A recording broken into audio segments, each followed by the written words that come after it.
Mr. President, the latest inflation numbers came out on Friday and has become par for the course in the Biden economy. They weren't pretty.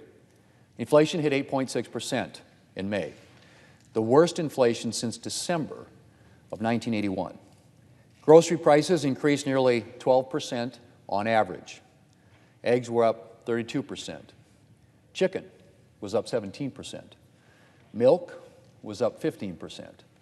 And the list goes on and on. Gas prices were up 48%. Since President Biden took office, the price of gas has more than doubled.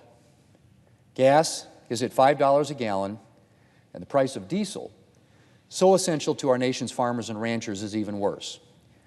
And the problem is there's no end in sight. J.P. Morgan estimates that gas prices could exceed $6 a gallon by August.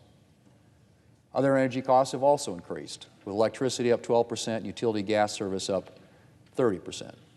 By one estimate, inflation is costing American households $460 per month. That's right, $460 per month. It's no surprise that in a recent poll, 83% of respondents, 83% described the state of the economy as poor or not so good, or that just 27% said they have a good chance of improving their standard of living. Mr. President, President Biden likes to talk about creating, quote, an economy that works for working families. Well, I have news for the President. This economy is not working for working families. Working families can't absorb an additional $460 a month. They have to cut back. They have to put off needed car repairs or eliminate a family vacation or cut down on milk for their kids. The President said the other day, and I quote, "The economy is strong as can be but for inflation, but for gas and food," end quote. But for gas and food? Well, Mr. President, I have to tell you, gas and food prices are two pretty essential economic measures for families. Moms and dads wondering how they can afford to fill up their cars to get to work and get the kids to baseball practice don't care how good the President says the economy is if the price of a tank of gas has more than doubled since the President took office. Mr. President, I guess we can at least be glad that Democrats and the President have finally started acknowledging our inflation crisis. For months last year, as inflation climbed, the administration dismissed those concerns.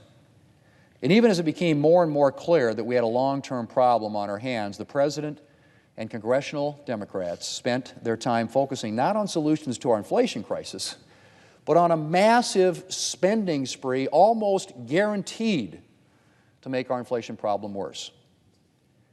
That's right. Let's remember how we got here, Mr. President.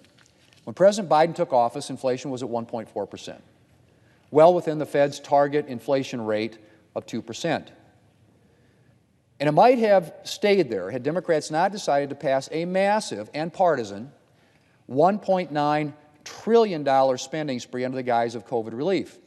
Mere weeks after Congress had passed a fifth bipartisan COVID bill that met essentially all current pressing COVID needs. The Democrats' so-called American Rescue Plan sent a lot of unnecessary government money into the economy, and the economy overheated as a result. And you don't have to take my word for it. Here's what one Democrat economist who worked in the Obama administration had to say on the subject. This is a quote.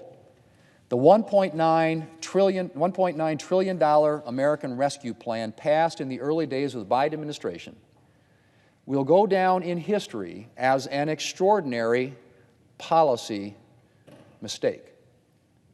Now, let me just repeat that, Mr. President. The $1.9 trillion American Rescue Plan passed in the early days of the Biden administration will go down in history as an extraordinary policy mistake. That a direct quote from a Democrat economist who worked in the Obama administration. Mr. President, Democrats were warned that the American Rescue Plan ran the risk of overstimulating the economy, but they went ahead anyway. But what's almost worse was their subsequent decision to pursue another massive spending spree, their so-called Build Back Better plan, even after it had become clear that their first spending spree had helped plunge our economy into a serious inflationary crisis. And even now, Mr. President, as Americans deal with the worst inflation in decades, it's looking like Democrats are trying to revive elements of their Build Back Better plan and use reconciliation rules to pass yet another partisan spending spree. It's the triumph of big government ideology over economic reality. And if Democrats succeed in passing another partisan spending spree using reconciliation rules, Americans' economic situation is going to get even worse. Mr. President, unfortunately, there is no easy solution to Democrats' largely self-inflicted inflation crisis. But the first priority is to do no more harm. And that means no more partisan spending sprees like the Democrats' Build Back Better plan. Another big priority should be unleashing American energy production, in particular domestic production of oil and gas, to ease energy prices. High gas and energy prices fuel higher consumer prices across the board. No question about it. And unleashing American energy production would not only help reduce the price of gas, but could also help rein in prices for other commodities.